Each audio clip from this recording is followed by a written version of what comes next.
जय हिंद दोस्तों, मैं स्वागत करता हूं आप सभी का आज के इस महत्वपूर्ण सेशन में। तो दोस्तों, आज का सेशन आपके जीवन का एक बहुत ही महत्वपूर्ण सेशन होने वाला है। आज हम समझेंगे कि कोई भी व्यक्ति अमर क्यों नहीं हो सकता, ठीक है। और इसके पीछे के जो सभी वैज्ञानिक तर्कपूर्ण कारण हैं उनको देखेंगे। और इसमें सबसे महत्वपूर्ण एक हाइफिलिक लिमिट है जो एक सिद्ध सिद्धांत है, इसके ऊपर हम डिटेल में बात करेंगे। तो चलिए आज के सेशन को स्टार्ट करते हैं। आज के सेशन का उद्देश्य किसी के भावना को आहत नहीं करना है। आज का सेशन का उद्देश्य सिर्फ और सिर्फ आप तक एक महत्वपूर्ण जानकारी पहुंचे, यह है। तो चलिए बात करते हैं।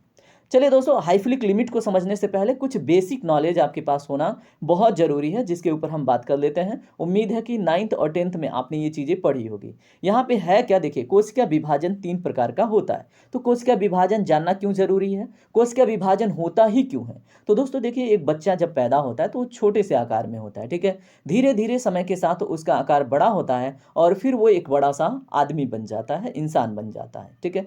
तो ये जो घटना होती है ये क्यों होती है? क्योंकि दोस्तों जो कोशिका है ना वो विभाजित होती है, उसका ग्रोथ होता है और फिर क्या होता है, उस जो बच्चे का आर्गन है, बॉडी पार्ट है, वो बड़ा होता जाता है, ठीक है। उम्मीद है कि ये चीज़ आप समझ पा रहे होंगे। अब चलिए हम बात करते हैं इसके प्रकार के ऊपर। देखिए, कोशिका विभाजन 3 प्रकार से होती है। एक को बोलते हैं बाइनरी विखंडन, दूसरे को बोलते हैं माइटोसिस, तीसरे को बोलते हैं मेयोसिस। तो दोस्तों इसमें ना हम सिर्फ और सिर्फ माइटोसिस को समझेंगे। क्यों? क्योंकि बाइनरी विखंडन होता है प्रोकैरियोटिक सेल्स वाली जीवों में, यानी कि एक कोशिकीय जीवों में। उसके बाद जो माइटोसिस होता है बहुकोशिकीय जीवों में होता है, तो वो हम हैं, वो हम मनुष्य हैं और भी बहुत सारे जीव जानवर हैं, लेकिन हमें सिर्फ अपने बारे में जानना है आज। और एक होता है मियोसिस, ये भी मतलब मनुष्यों में ही घटित होता है, लेकिन ये दोस्तों सिर्फ और सिर्फ प्रजनन कोशिकाओं के निर्माण से रिलेटेड है, तो हम मियोसिस के ऊपर उतना बात नहीं करेंगे। अब देखिए, माइटोसिस का हिंदी क्या होता है, इसको समसूत्री विभाजन कहते हैं। इसमें देखिए, अगर एक कोशिका क्या होती है, विखंडित होती है, अगर 2 भाग में बढ़ती है, तो इसके जो गुणसूत्र होते हैं दोस्तों, ये 46 गुणसूत्रों में ही बढ़ती है, ठीक है, याद रखेंगे। उसके बाद जो अर्धसूत्री विभाजन है, जिसको मेयोसिस कहते हैं, उसमें अगर एक कोशिका बढ़ती है 2 भागों में, तो उनके पास केवल 23 क्रोमोसोम्स यानी कि 23 गुणसूत्र ही होते हैं, ठीक है। उम्मीद है ये बेसिक नॉलेज आपको पता चल गया। अब मैं आपको जो हाइफिलिक लिमिट है उसे समझा पाऊंगा। चलिए बात करते हैं हाइफिलिक लिमिट के ऊपर। तो दोस्तों देखिए, एक हाइफिलिक नाम के व्यक्ति थे, ठीक है, और उन्होंने 1961 में एक बहुत ही महत्वपूर्ण एक सिद्धांत दिया, उसको आप समझ लीजिए। उन्होंने एक पेपर में पब्लिश किया कि जो मनुष्य की कोशिकाएं हैं, ठीक है, वो बहुत प्रकार की होती हैं और उनको उन्होंने फाइब्रोब्लास्ट नाम दिया। फाइब्रोब्लास्ट क्यों कहा, आखिर इसका मतलब क्या है? क्यों दोस्तों, देखिए, कोई भी जीवधारी है, जब पैदा होता है तो उसकी कोशिकाओं में एक मैसेज होता है, ठीक है, जो क्या होता है, एक समय के बाद उस कोशिका को उस मैसेज के साथ समाप्त कर देता है, ठीक है। यानी कोशिका अंततः जाके खत्म हो जाती है, उसका डिवीजन का लिमिट समाप्त हो जाता है। इसीलिए उन्होंने उसको क्या नाम दिया दोस्तों, फाइब्रोब्लास्ट, याद रखेंगे। और इसमें उन्होंने एक मतलब लैब में रिसर्च किया, ठीक है, कि कोशिकाओं का जो लाइफ स्पान होता है, ठीक है, लाइफ स्पान जो मतलब उसका समय काल होता है वो कितना हो सकता है। तो उसमें उन्होंने रिसर्च में देखा कि एक कोशिका 40 से 60 टाइम्स ही क्या हो सकती है, विभाजित हो सकती है।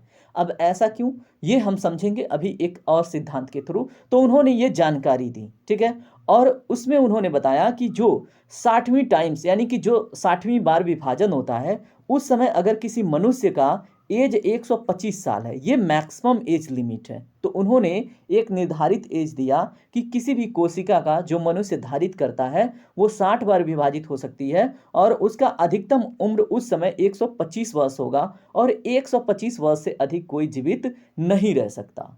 तो दोस्तों अब आपके दिमाग में बहुत सारे क्वेश्चन आ रहे होंगे कि अब इसके आगे तो बहुत सारे भारत में ऋषि मुनि, उसके बाद लोग हुए हैं जो सिद्ध पुरुष हैं जो 125 वर्ष से अधिक जीवित रहे हैं, तो इन सभी बातों के ऊपर भी हम बात करेंगे। चलिए अब हम बात करते हैं कि ये ऐसा होता क्यों है। उन्होंने इस बारे में जो भी बातें बताई, क्या वो सिर्फ एक बातें थी या कुछ प्रूव्ड एविडेंस भी दिए। तो दोस्तों अब हम इसको समझेंगे अगले पेज पे। यहाँ पे देखिए, एक होता है टेलोमरिक थियरी, ठीक है। अब टेलोमरिक थियरी क्या है, एक टेलोमर नाम का पदार्थ होता है, ठीक है। जैसे मान लीजिए जो कोशिकाएं होती हैं उनका डिवीजन होता है, तो उसमें जो गुणसूत्र होते हैं, ठीक है, तो आपने देखा होगा गुणसूत्रों को। तो गुणसूत्रों के यहाँ पे एक मटेरियल होता है, ठीक है, यहाँ पे एक चिपका हुआ मटेरियल होता है जिसको हम क्या बोलते हैं, इस पदार्थ को टेलीमर बोलते हैं। क्या बोलते हैं दोस्तों, टेलीमर। ठीक है, अब ये टेलीमर क्या होता है, जैसे मान लीजिए जब सेल जो कोशिकाएं हैं विभाजित होती हैं, तो जैसे मान लीजिए ये कोई कोशिका थी, इसके टेलीमर्स स्ट्रांग थे। ठीक है, अब जब ये दो भाग में विभाजित हुई तो दोस्तों इसके जो टेलीमर्स है ना, समय के साथ साथ कमजोर होते जाते हैं। ठीक है, तो ये एक समय आने के बाद इनका जो मतलब ये जो पदार्थ हैं ये बिल्कुल ही समाप्त हो जाते हैं, और जब ये टेलीमर्स समाप्त हो जाते हैं दोस्तों, तो कोशिका का डिवीजन वहीं पे रुक जाता है और कोशिका का जो जीवन काल है वहीं पे समाप्त हो जाता है। तो दोस्तों वहीं पे क्या होता है, एक मनुष्य का शरीर पूरी तरह से मतलब एकदम बिल्कुल ही खत्म हो जाता है। अब जाहिर सी बात है, जब कोशिका डिवीजन होगा ही नहीं तो शरीर में कुछ बचेगा ही नहीं, सारी चीज़ें निर्जीव हो जाएंगी। तो यही होता है एक अमरता के सिद्धांत को खंडित करने वाला लिमिट। तो दोस्तों ये सिद्ध सिद्धांत है, आप इसके ऊपर क्वेश्चन नहीं उठा सकते क्योंकि उन्होंने लैब में टेस्ट करा था। यहाँ पे देखिए क्या लिखा हुआ है, this is an extension of the Hayflick limit. तो जो हाइफ्लिक ने अपनी एक लिमिट दी थी उसी का एक व्याख्यान या फिर आप कह सकते हैं बढ़ा के दिया गया सिद्धांत है टेलोमरिक थियरी। और टेलोमरिक क्या होता है, एक टेलीमर्स क्या होते हैं, पदार्थ होते हैं जो मैंने आपको समझा दिया। जैसे मान लीजिए आपने बहुत सारे गेम्स देखे होंगे, जैसे स्नैक वाला गेम देखा होगा। अगर स्नैक को मतलब कुछ बड़ा चीज़ खाता है तो बढ़ता जाता है, लेकिन अगर वो कहीं पे टक्कर मारता है तो उसकी जो एनर्जी है घटती जाती है और साइज उसका छोटा होता जाता है। ठीक है, तो इस तरह से लास्ट में वो खत्म हो जाता है। तो ऐसे टेलीमर्स भी होते हैं दोस्तों, जब धीरे धीरे सेल का डिवीजन बहुत बार हो जाता है तो टेलीमर्स जो उस पर चिपके होते हैं वो एक समय के बाद समाप्त हो जाते हैं। वो समय कितना होता है मनुष्य के लिए, 125 वर्ष। ठीक है, तो आप याद रखेंगे। अब देखिए आपके मन में ये भी प्रश्न आ रहा होगा कि विज्ञान की दुनिया में हम क्या करें, जो टेलीमर्स हैं उनका जो मतलब स्ट्रेंथ है वो बढ़ा दें।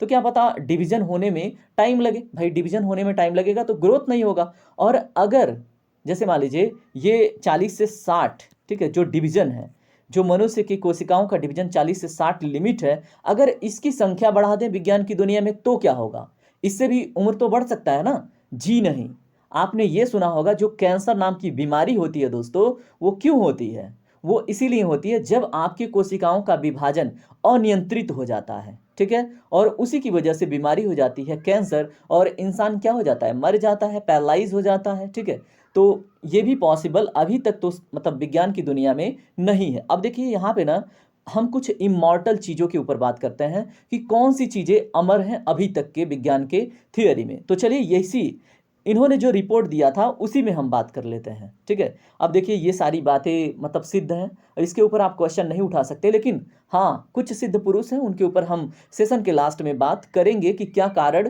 रहा होगा। ठीक है, तो यहाँ पे हाइफिलिक लिमिट में ही देख लीजिए, एक हेनरिटा लैक्स नाम की एक व्यक्ति थे। ठीक है, क्या नाम था, हेनरिटा लैक्स, और उनका ना डेथ हो गया और उसमें उनके शरीर में पाया गया था एक इमॉर्टल कैंसर सेल्स। तो उन्हें इस चीज़ पे क्या करा, डॉक्टरों ने रिसर्च किया। ठीक है, इनका जो कैंसर था, इनके अंदर जो ट्यूमर्स था, उसमें उन्होंने देखा जो ट्यूमर है वो हाइफिलिक लिमिट को फॉलो नहीं करता है। ठीक है, वो इंसान मर गया लेकिन वो ट्यूमर जो था उसमें जो सेलों का डिवीजन था, जो कोशिकाओं का विभाजन था, वो अनियंत्रित था, वो होता रहा। ठीक है, और उसके ऊपर जो वैज्ञानिक है रिसर्च करते रहे। ठीक है, और एक लंबे समय तक इसमें बताया गया, उनके रिलेटिव को मतलब ये बात नहीं बताई गई थी, ये सूचना नहीं दी गई थी। ठीक है, और मतलब ये कई सालों तक, कई वर्षों तक मतलब ये चीज़ें उस जो ट्यूमर था उसमें अनियंत्रित कोशिकाओं के ऊपर रिसर्च चलता रहा और वो कोशिकाएं मरी नहीं, उनमें मतलब ऐसे ही अनियंत्रित ग्रोथ होता रहा। ठीक है, तो ये बड़ा फेमस हुआ था। ठीक है, तो इसलिए हाइफिलिक लिमिट भी बहुत चर्चे में आ गया था। आप ये सारे फैक्ट समझने के बाद और टेलोमरिक थियरी समझने के बाद अब आपके मन में ये आ रहा होगा कि जो हमारा टेलोमर्स हैं, ठीक है, इन्हें हम अच्छा कर लें तो हमें क्या क्या फ़ायदा हो सकता है, और फिर हमारा जीवन जो है, जैसे जो हमारा एज है, बचपन में ही हम बूढ़े दिखते हैं, तो इसे कैसे कम किया जा सकता है, और एक हेल्दी सेल के मतलब निर्माण में टेलोमर्स का क्या योगदान है और ये कैसे बढ़ाया जा सकता है, इसके ऊपर बात कर लेते हैं। तो दोस्तों इसमें देखिए 5 स्ट्रेटजी है, रणनीति है, जिसके माध्यम से आप क्या कर सकते हैं, अपने हेल्थ को या फिर अपने बच्चों को ना एक अच्छा जीवन काल दे सकते हैं। ठीक है, आप देखिए 125 साल का जो उम्र है ना, ये कोई कम उम्र नहीं है। आजकल तो लोग 60 साल की उम्र में बूढ़े होकर मर जाते हैं।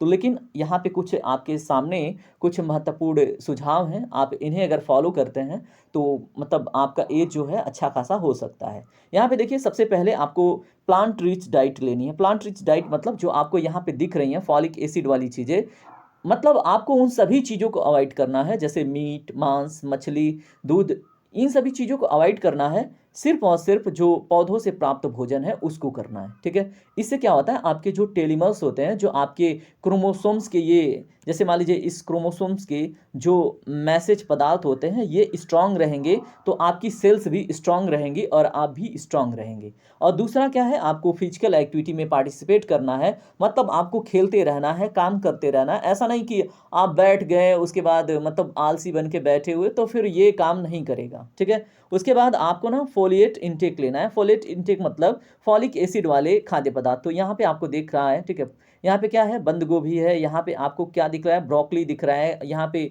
ग्रीन एप्पल दिख रहा है, नींबू दिख रहा है, और उसके बाद यहाँ पे बहुत सारी चीज़ें जितनी भी दिख रही हैं इनका सेवन करना है दोस्तों, ठीक है। यानी कि आपको फोलिक एसिड वाली चीज़ें लेनी है। ऐसा क्यों मैं बोल रहा हूँ, क्योंकि इसमें क्या होता है, वी विटामिन होता है और कुछ महत्वपूर्ण अन्य भी विटामिन होते हैं जो आपके रेड ब्लड सेल्स को इंक्रीज करते हैं, आपके डीएनए को इम्प्रूवमेंट देते हैं, ठीक है, उनमें दक्षता बढ़ाते हैं। इसलिए ये फॉलिक एसिड वाली चीज़ें आपको ग्रहण करनी है, ये आपके मतलब डाइट में होना चाहिए। उसके बाद आपको विटामिन डी सप्लीमेंटेशन लेना है। क्या लेना है, विटामिन डी आपको ये मतलब आपको आपके टेलिमर्स को स्ट्रॉन्ग करेगा। उसके बाद आपको स्ट्रेस मैनेजमेंट अपना करते रहना है, योगा वगैरह करते रहना है, जो क्या करता है आपके टेलिमर के लेंथ को, ठीक है, इम्प्रूव करता है और आप एक लंबे समय तक अच्छी उम्र में जीवित रहते हैं, ठीक है। ये 5 स्ट्रेटजी थी जो आपने समझ लिया। अब हम बात करते हैं इन कुछ महत्वपूर्ण प्रश्नों पे, जो हमारे 7 महारथी यानी 7 चिरंजीवियों की कहानी है कि ये सतयुग से ही जीवित हैं। तो अगर दोस्तों इन्होंने जन्म लिया था, ठीक है, तो इनका भी शरीर कोशिकाओं से निर्मित है। अब क्या वो कारण हो सकता है, क्या ब्रह्मचर्य है एक कारण, जो टेलिमर्स को और जो डीएनए रिप्लिकेशंस हैं, या फिर बोल लें आप जो कोशिका रिप्लिकेशंस हैं, या फिर कोशिकाओं का विभाजन है, ये क्या इन्हें अभी तक जिंदा रखा है, या फिर क्या वो चमत्कार है जिसकी वजह से ये कहानी बनी रहती है कि हाँ, सातों चिरंजीवी अभी भी धरती पे निवास करते हैं। अब इन सभी प्रश्नों के दायरे में आप हैं, आप हमें कमेंट में बताएंगे कि क्या कारण हो सकता है, क्या हाइफिलिक लिमिट इनके ऊपर काम नहीं करता। देखिए अब यहाँ पे देख लीजिए, एक मैंने गूगल से एक रिसर्च के थ्रू एक मतलब गूगल से ही ब्राउज किया है।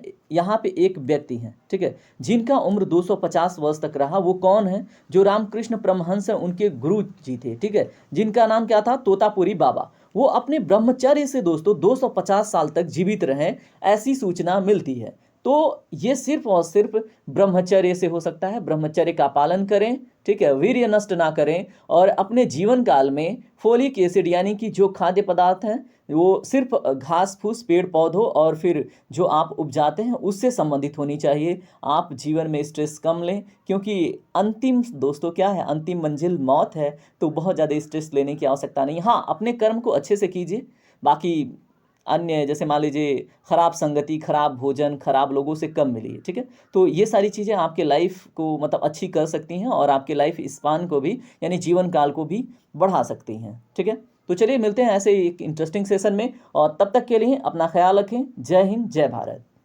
अब मैं आपसे रिक्वेस्ट करूंगा, अगर आपको वीडियो इन्फॉर्मेटिव लगती है, पसंद आती है, तो वीडियो को लाइक करें, चैनल को सब्सक्राइब करके हमसे ज़रूर जुड़ें। Thank you very much.